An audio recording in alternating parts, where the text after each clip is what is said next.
وعلى آله وأصحابه نجوم الهدى وقادة التقى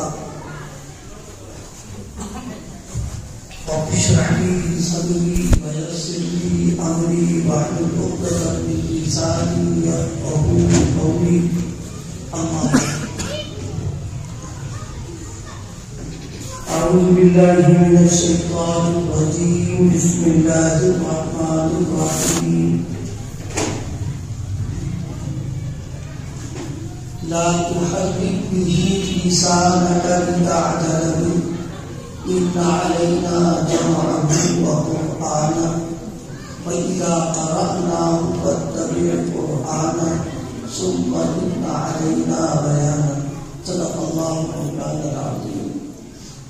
وقال النبي صلى الله عليه وسلم خيركم من قرأ القرآن وأقرأ أو كما قال عليه الصلاة والسلام.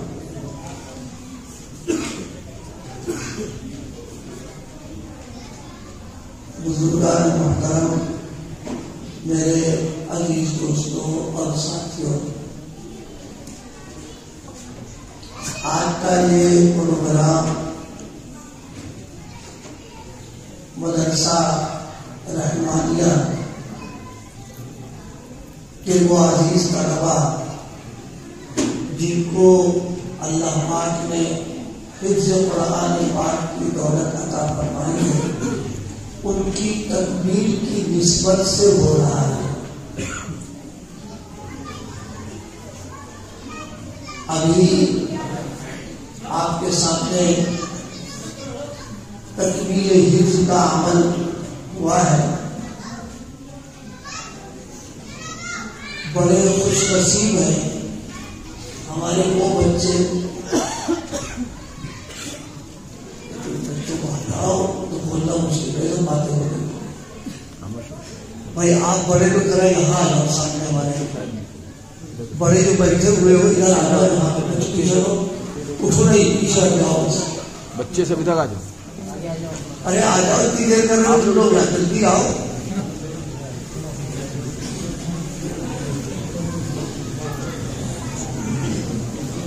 سامنے بیٹھا ہوا کہیں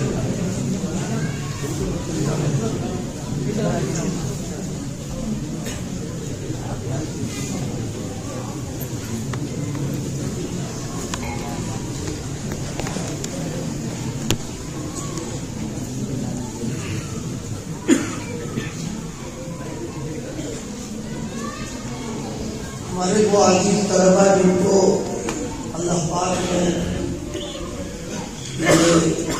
نعمت عطا فرمائی ہے، بڑے خوش قسمت ہیں، خوش نصیب ہیں کہ ان کے سینوں کو اور ان کے قلوب کو اور ان کے جسموں کو اللہ پاک نے اپنے کلام کے لیے دعوت فرما دیا. یہ بڑی خوشی کا موقع ہے. ان کے سرپرستوں کو اور مدرسے کا پورا جتنا عملہ ہے، مدرسے کے جتنے معاونین ہیں، سب کے لیے بڑی مسرت اور خوشی کی بات ہے کہ سب کی محنتوں کے نتیجے میں اور کوششوں اور دعاؤں کے نتیجے میں یہ خوشی کے دن میسر آئے ہیں. اللہ پاک سب کو مبارک کرے، سب کی خدمتوں کو قبول فرمائے اور اسی طرح خوشی کے مواقع میسر آتے رہے. آپ حضرات مغرب کے بعد سے حضرات علماء کرام کے بیانات بھی مسلسل سن رہے ہیں. اب آخری گویا کڑی ہے، پروگرام کا آخری جز ہے. میں نے پروگرام کی مناسبت سے قرآن مجید کی چند آیات کی تلاوت کی ہے. اس کا تعلق حضرت نبی کریم صلی اللہ علیہ وسلم سے ہے. آپ حضرات نے سنا ہوگا، غالباً بیانات کا سلسلہ آیا ہوگا. قرآن پاک اللہ کا کلام ہے. اللہ پاک نے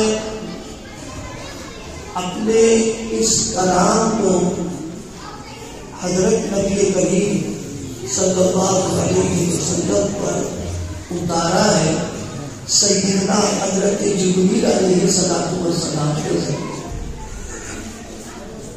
دنیا میں ہدایت کے سلسلے میں جو نظام اللہ پاک کا رہا ہے اور پہلی امتوں کو اللہ نے صحیح راستہ دکھانے کے لیے، ان کی ہدایت کے لیے، رہبری کے لیے، ان کی اصلاح کے لیے اللہ پاک نے جو ہدایت نامہ دیا ہے وہ صرف کتاب کی شکل میں ہے، لیکن اس امت کی خصوصیت یہ ہے اور حضرت نبی کریم صلی اللہ علیہ وسلم کا امتیاز یہ ہے کہ اللہ نے اپنا کلام آپ کو عطا فرمایا ہے۔ اسی لیے قرآن مجید کو کہا جاتا ہے کہ یہ اللہ کا کلام کس طریقے سے اتارا؟ حضرت جبریل علیہ السلام کو ذریعہ اور واسطہ بتایا اور ان کے ذریعے سے اللہ پاک نے 23 سال میں اس قرآن پاک کو اتارا اور مکمل کیا ہے۔ تفصیل میں بالکل نہیں جانا ہے، صرف جو آیات پڑھی ہے اسی کے تعلق سے چند باتیں آگے کر دیں گے، پھر دعا کریں گے۔ لیکن یہاں یہ سمجھنا ہے حضرت جبریل علیہ السلام جب اللہ کا کلام لے کر کے آتے تو حضرت جبریل علیہ السلام رسول پاک پر جب کلام قرآن پاک پیش کرتے، وہی لے کر کے آتے تو آپ کی کیفیت کیا ہوتی تھی؟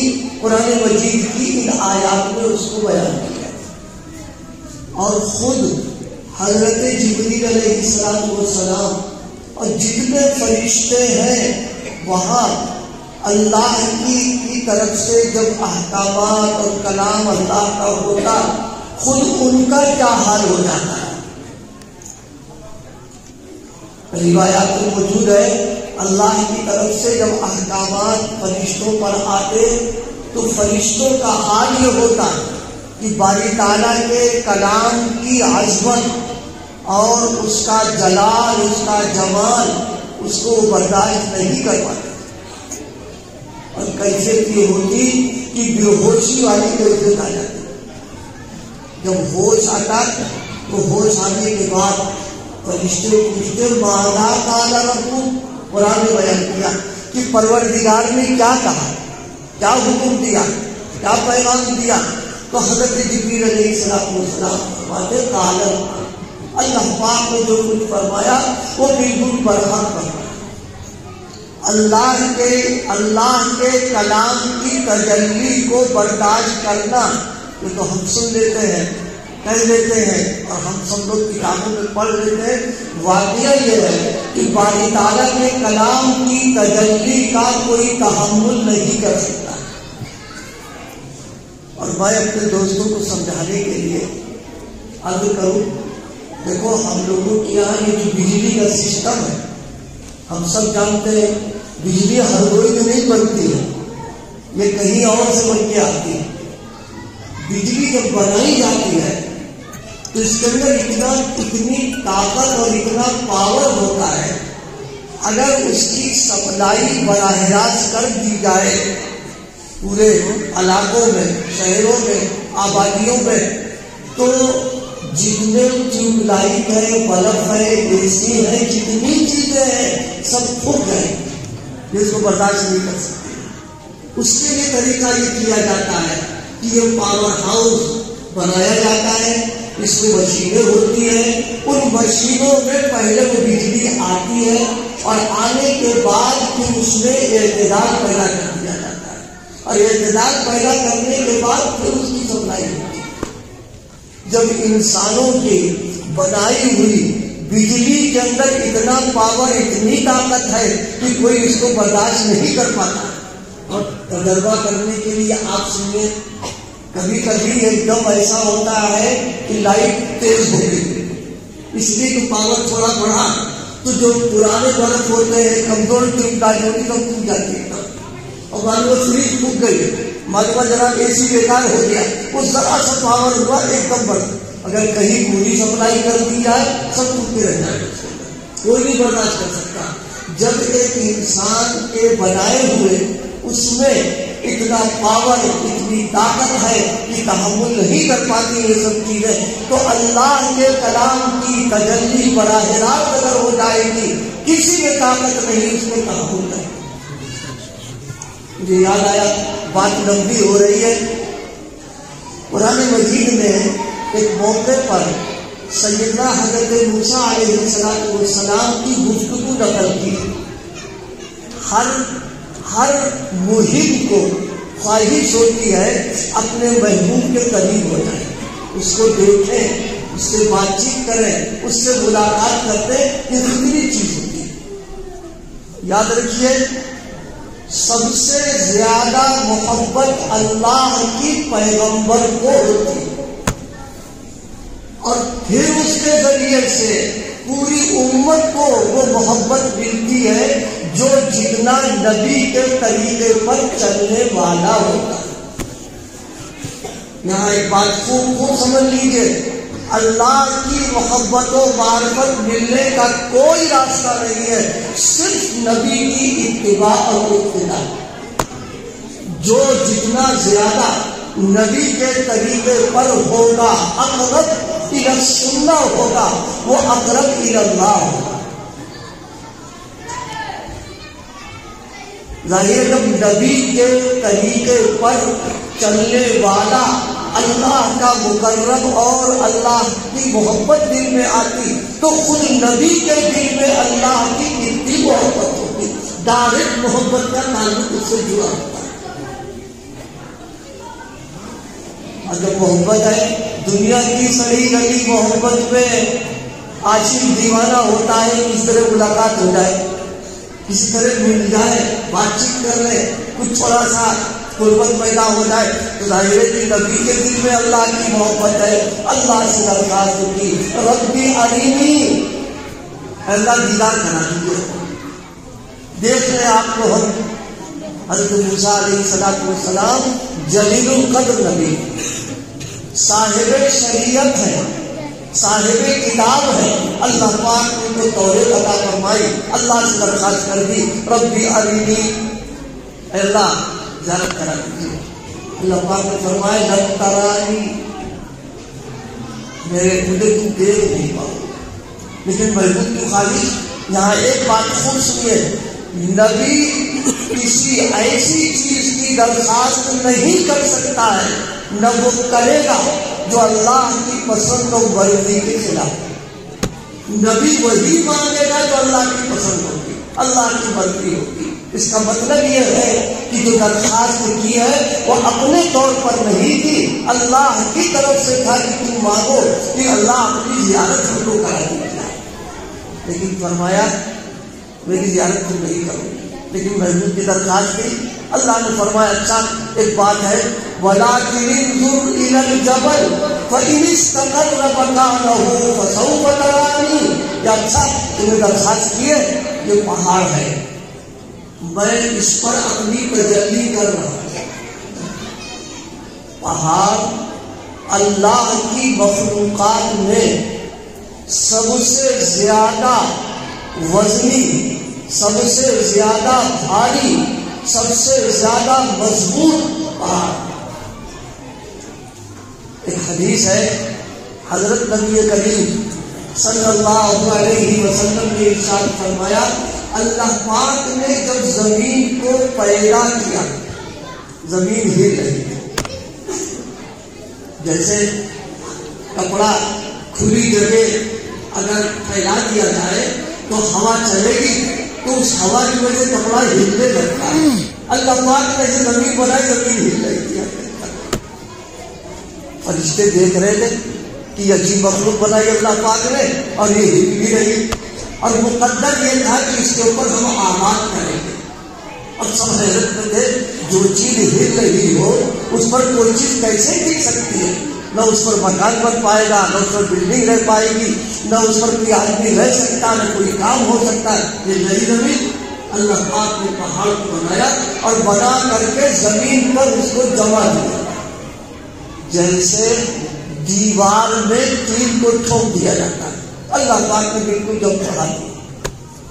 قرآن نے بیان کیا والجبال اوتادا، ہم نے پہاڑ کو زمین کی میخ اور تین بنا کر کے جما دیا.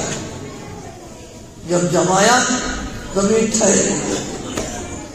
فرشتوں کو تعجب ہوا کہ اللہ کے علم میں کتنی مخلوقات ہے، اللہ کے علم لا متناہی، ہم سوچ بھی نہیں سکتے. تو فوراً زمین کا ہلنا بند ہوا. فرشتوں نے فوراً سوال کر دیا کہ اللہ یہ تو بڑی مضبوط، بڑی طاقتور، بڑی توانا مخلوق ہے، کوئی اس سے بڑھ کر کے بھی ہے؟ تو اللہ پاک نے فرمایا ہاں ایک اور مخلوق ہے. وہ روایت لمبی ہو جائے گی، بس اسی چیز کو بیان کرنا تھا. پہاڑ اتنا مضبوط ہوتا ہے کیوں؟ اللہ پاک نے اس کو زمین کے لیے میخ بنا کر کے اس کو کھود دیا. لیکن معاملہ کیا ہوا؟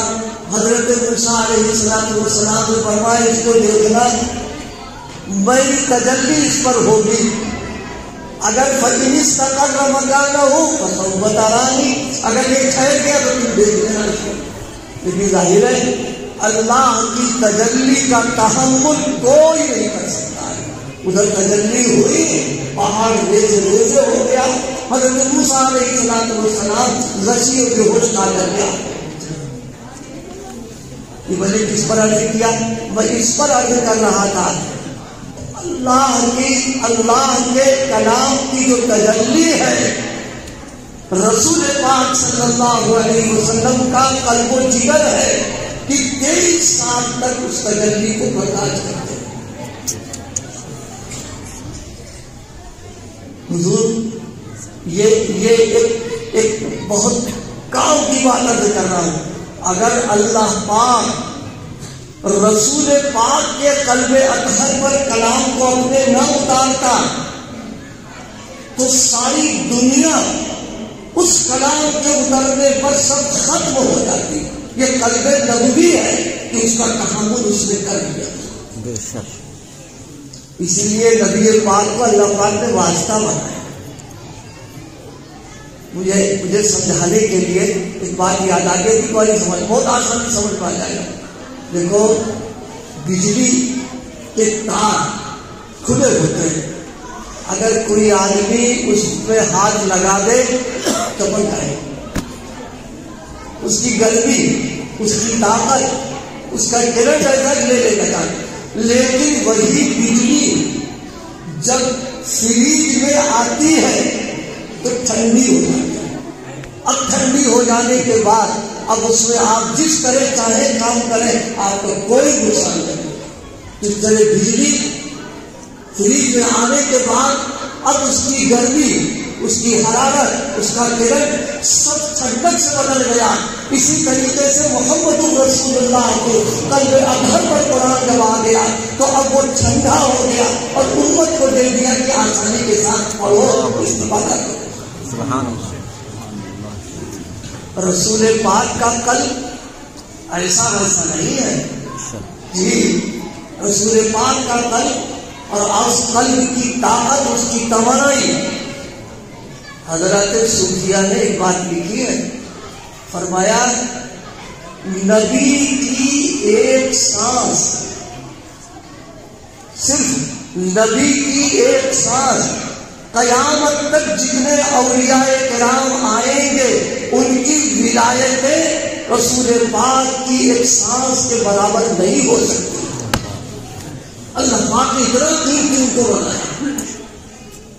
آپ کے قلب کی حالت اور آپ کے طاقت توانائی اللہ نے کتنی عطا فرمایا کہ ایک نبی کو اللہ 40 آدمیوں کے برابر طاقت دیتا ہے. کتنا بتایا؟ 40 آدمیوں کے برابر. اور یہ 40 آدمی جو ہوتے ہیں یہ دنیا کے نہیں ہیں، جنت کے 40 آدمی. اور جنت کے ایک آدمی کو دنیا کے 100 آدمیوں کے برابر طاقت ہوتی ہے، تو 40 کو 100 سے جب آپ وہ کریں گے تو 4000 آدمیوں کی طاقت ہے۔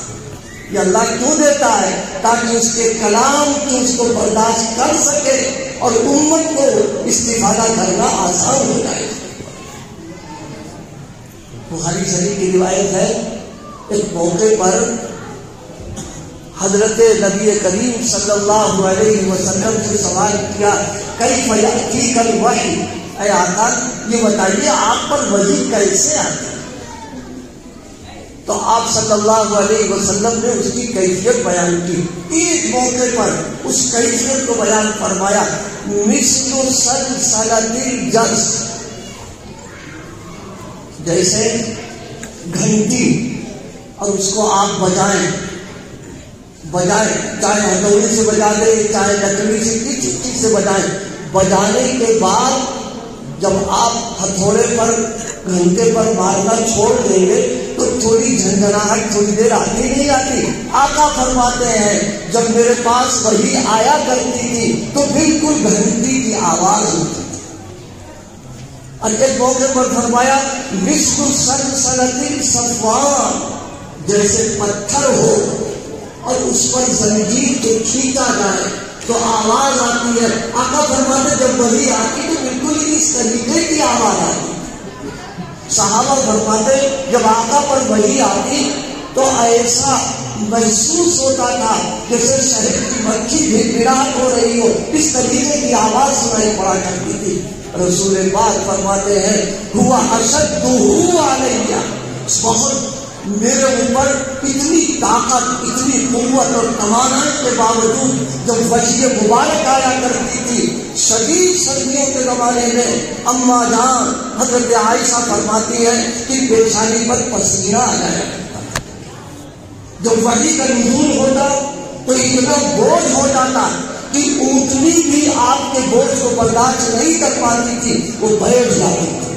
بعض صحابہ فرماتے ہمارے جسم کا کوئی حصہ آپ کے جسم اطہر سے ملا ہوتا اور وہی کا نزول ہو جاتا تو معلوم ہوتا تھا ہڈی چور چور ابھی ہوتا ہے، وہی کا یہ حال ہوتا تھا۔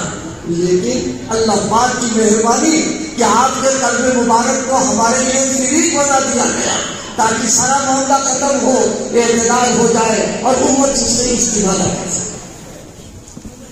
وہی آئی حضور پاک علیہ السلام، دو باتیں ہیں غور سے سنیے۔ جب وحی آتی، ایک تو حضور کو اللہ سے جو محبت ہے، جو تعلق ہے، اس تعلق کی بنیاد پر محبوب کا جب کلام آ جاتا تھا تو ایسی کیفیت ہو جایا کرتی تھی ناقابل بیان۔ اور پھر آپ کو یہ فکر ہوتی تھی کہ حضرت جبریل جو کلام لائے ہیں اور مجھ کو پڑھ کر کے سنا رہے ہیں، اگر انہی کے سامنے ہم نے جلدی جلدی دوہرا نہ دیا تو ایسا ہو کہ بھول گئے، ایسا ہو کہیں نکل جائیں۔ اللہ نے فرمایا لا تحرک بہ لسانک لتعجل بہ، اے پیغمبر آپ کو کاہے کی فکر لگ گئی اور آج جلدی جلدی زبان کیوں ہلا رہے ہیں اور ان کے ساتھ کیوں پڑھ رہے ہیں آپ؟ ہم نے جس طرح 7 آسمانوں سے قرآن پاک کو حفاظت کے ساتھ اتار دیا ہے اور آپ کے قلب اطہر پر اتار دیا ہے، اب میری قدرت کا مظاہرہ یہ ہوگا کہ جب جبریل امین چلے جائیں گے آپ اسی طریقے سے اس پڑھیں گے، کیونکہ ہماری ذمہ داری ہے آپ کے سینے میں محفوظ کر دینا اور زبان مبارک سے پڑھوانا۔ لا تحرک بہ لسانک لتعجل بہ، جلدی جلدی کیوں آپ زبان کو ہلا رہے ہیں؟ رسول پاک صلی اللہ علیہ وسلم نے قرآن مجید کو جو لیا ہے، لینے کا انداز جو ہوتا تھا، اس آیت کریمہ کو بڑی تفصیل بیان فرمائی۔ لیکن اب تھوڑی سی ایک بات میں آیت کو یہیں پر روک کر کے تھوڑا سا آپ سے وہ آپ کو بات کریں۔ مولانا نے بھی توجہ دلائی، ہم آپ سے توجہ دلائیں۔ آپ یہ بتاؤ، آج مسلمان عزت کی خاطر در بدر کی ٹھوکریں کھا،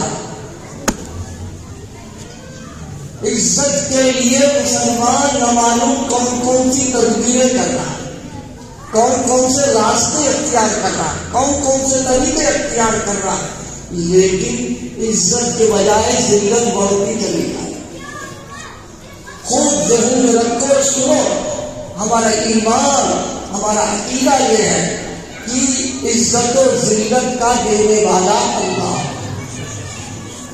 قرآن مجید نے فرمایا قُلِ اللَّهُمَّ مَالِكَ الْمُلْكِ تُؤْتِي الْمُلْكَ مَن تَشَاءُ وَتُعِزُّ مَن تَشَاءُ وَتُذِلُّ مَن تَشَاءُ۔ ہم جس کو چاہے عزت دے، ہم جس کو چاہے ذلت دے، یہ اللہ کے قبضے میں۔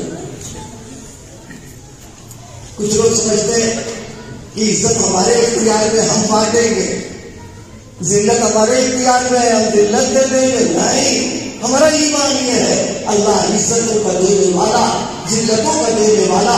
اللہ اگر چاہے ایک پل میں باعزت کو ذلیل بنا دے، اللہ اگر چاہے ایک پل میں ذلیل کو باعزت بنا دے، اللہ اگر چاہے سڑکوں پر جوتیوں گھسنے والے کو کرسی پر بٹھا دے، اور اگر اللہ چاہے کرسی پر بیٹھنے والے کو اللہ پیدل کر دے، یہ اللہ کی قدرت، اس کے اختیارات میں۔ اچھا، اب آپ ایک بات یہ بتاؤ، قرآن کس کا کلام ہے؟ اللہ کا کلام۔ اللہ باعزت ہے کہ نہیں؟ اللہ سے بڑھ کے کس کی عزت ہو سکتی ہے؟ سب سے بڑا اللہ۔ جب اللہ باعزت ہے تو اس کا کلام بھی باعزت ہے۔ کیا کہا؟ انہ لکتاب عزیز۔ اللہ فرمایا یہ میرا قرآن ہے، یہ میرا کلام ہے، ہم جیسے باعزت ہیں میرا کلام بھی باعزت ہے۔ انہ لکتاب عزیز، عزیز کا ایک ترجمہ باعزت بھی کیا گیا ہے۔ یہ علماء بیٹھے ہوئے ہو سکتا ہے کہ ذہن میں آئے یہ باعزت کہاں سے لے کے آگے، تو عزیز کا ترجمہ باعزت بھی کیا گیا۔ انہ لکتاب عزیز۔ اب سنو قرآن کیا کہہ رہا ہے۔ اس زمانے میں بھی کچھ لوگ سوچا کرتے تھے، اپنے آپ کو وی آئی پی سمجھتے تھے، اور مسلمانوں کا نام گھٹیا گرا ہوا سمجھتے تھے۔ قرآن پاک نے اس کو بھی بیان فرمایا۔ کیا وہ لوگ ایک موقع مدینے پاک سے باہر رسول پاک تھے، اور وہاں ایک واقعہ خاص پیش آ گیا۔ اس خاص واقعے کی بنیاد پر وی آئی پی قسم کے لوگ یہ کہا کرتے تھے لَئِن رَجَعْنَا إِلَى الْمَدِينَةِ لَنُخْرِجَنَّ الْأَعَزُّ مِنْهَا الْأَذَلَّ۔ اگر مدینے عافیت کے ساتھ واپس چلے گئے تو ہم وی آئی پی جتنے ہیں باعزت، ہم ذلیل کو نکال کر کے باہر۔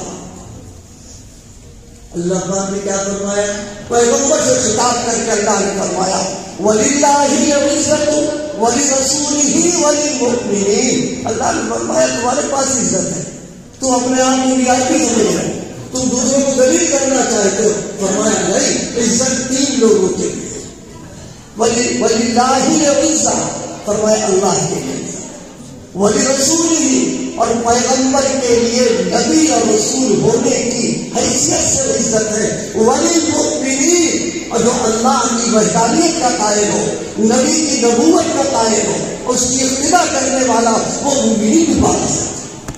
تو کیا معلوم یہ ہوا رسول پاک کی اتباع کرنا، قرآن مجید پر عمل کرنا، قرآن مجید کی تلاوت کرنا، قرآن پر اتباع کرنا۔ قرآن کہہ رہا ہے عزت ہم تم کو دیں گے، تم عزت والی کتاب سے اپنے آپ کو جوڑ کر کے تم عزت والی کتاب کے ساتھ وابستگی کرو، رسول پاک کے ساتھ مضبوطی کے ساتھ جڑ جاؤ، اللہ اور اللہ کے رسول کی تم فرما برداری کرنے لگو، تم کو کہیں بھیک مانگنے کی ضرورت نہیں ہے، عزت تو ہمارے گھر میں تم کو ملے گی۔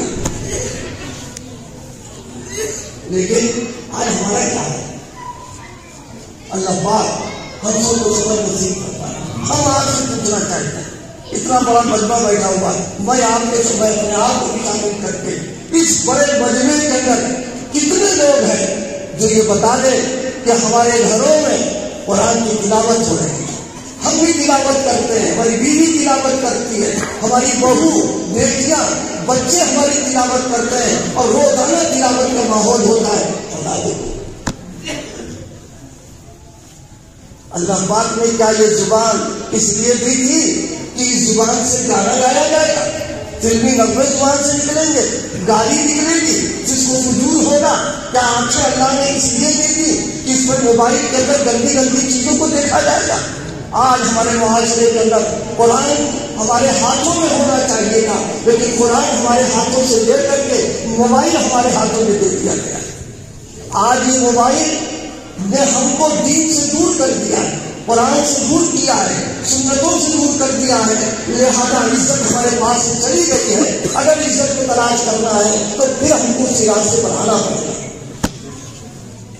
آج ہم قرآن پاک سے اتنے بے تعلق ہو گئے، اتنے بے تعلق ہو گئے کہ آج قرآن ہمارے گھروں میں تو موجود ہے لیکن الماری کی زینت بنا ہوا ہے۔ قرآن گھروں کے اندر تو موجود ہے، مقصد کے علاج کے اندر رکھا ہوا ہے۔ قرآن گھر میں موجود ہے، ایثار ثواب کے لیے اس کو پڑھتے ہیں، ہم اس کو برکت کے طور پر پڑھتے ہیں۔ جی نہیں، قرآن اگر تلاوت کے لیے ہے تو عمل کے لیے ہو کر کے آیا ہے۔ قرآن مجید ہمارا دستور ہے، ہمارا نظام حیات ہے، ہمارا نظام عمل ہے۔ اگر قرآن کے ساتھ جڑیں گے اور قرآن والے بنیں گے، قرآن کے رنگ میں رہیں گے تو اللہ نے فرمایا یہ کتاب بھی عزت والی اور اس کے ساتھ جڑنے والے بھی عزت کے ساتھ رہیں گے۔ مسلمانوں کا امتیاز، مسلمانوں کی شناخت، مسلمانوں کی پہچان صرف یہی ہے کہ مسلمان قرآن اور سنت والا ہے، اس کی زندگی قرآن اور سنت کے اندر رنگی ہوئی ہے، اس کی زبان پر قرآن ہے، اس کی آنکھوں کے سامنے قرآن ہے، اس کے ہاتھ پیر چل رہے قرآن کی تعلیمات کے اوپر، لیکن آج سب ختم ہو چکا ہے۔ اس لیے میرے دوستوں، میرے بھائیوں، ہم اگر مصیبتوں کے، پریشانیوں کے، ذلتوں کے، رسوائیوں کے اگر ہم شکار ہو رہے ہیں تو ہم خود ہی ہم نے خود کیا ہے، لہٰذا وہ ہمارے سامنے ہو کر کیا ہے۔ ضرورت اس بات کی ہے کہ قرآن سے تعلق کو مضبوط کیا ہے۔ قرآن سے مضبوط رہیں گے، اللہ پاک عزت بھی عطا فرمائے گا، اللہ پاک ترقی بھی نصیب دے گا، اللہ پاک رزق بھی عطا فرمائے گا، اللہ مصیبتوں سے بچا کرتے ہیں۔ ہماری اولاد کی ذمہ داریوں میں اور یہ خوب ذہن میں رکھیے گا، قیامت کے دن قرآن کی اگر حق تلفی کی ہے تو یہ قرآن اللہ کی عدالت میں کھڑے ہوتے کہے گا کہ اللہ اس نے میرا حق ادا نہیں کیا ہے، آج آپ کی عدالت میں آپ انصاف کر دیجیے۔ میرے دوستوں، میرے بھائیوں، اپنا مزاج قرآن والا ہے، اپنی نسلوں، اپنی اولادوں، اپنے بچوں کو قرآن کی طرف توجہ دلائے، اس کی پڑھائیں، اس کی تعلیم دیں، خود ہی قرآن کو پڑھیں۔ سب سے اول قرآن کی دین کی تعلیم، آپ کوئی تعلیم حاصل کریں، کوئی نہ مخالفت کرتا، کوئی منع نہیں کرتا، لیکن اپنے آپ کو دینی اعتبار سے مضبوط بنا، قرآن کے ساتھ تعلق ہونا، قرآن کی تلاوت کرنا، قرآن مجید کو پڑھنا، قرآن کو دیکھنا، قرآن مجید سے لپٹ جانا، چمٹ جانا، یہ قرآن کا حق ہے ہمارے اوپر۔ اس لیے دوستوں اور بھائیوں، قرآن مولانا نے بتایا، قرآن مجید کا ایک حق قرآن پر ایمان ہے۔ یہ موضوع بہت لمبا ہوگا، میں بہت مختصر قرآن کے حقوق 4 ہیں۔